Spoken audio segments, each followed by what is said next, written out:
Hey y'all, our first video here on our overhead mobility series actually doesn't start with overhead positioning, it works with wrist extension. So we're in our hands and knees position, fingers pointing away from us, fingers splayed out and hand flat on the floor. As we lean forwards and shift our weight towards our hands, you're going to feel a stretch through the wrist and the forearm as you do this. And then you want to try to push through the floor with your fingertips to push back to that starting position. Next, we turn our hands out so that our fingers are pointing away from each other. And in this position, you're going to shift your weight side to side.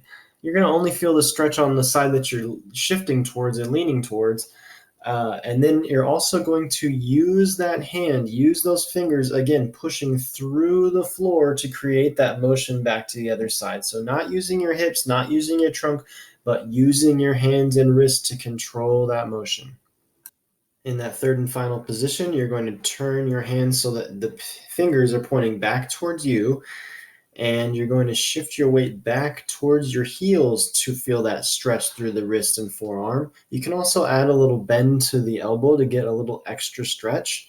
And just like the first two positions, you're going to use your hand, use your wrist to try to control this motion. Try not to create all the movement from your hips and from your trunk, but try to use your hands to control that through the floor.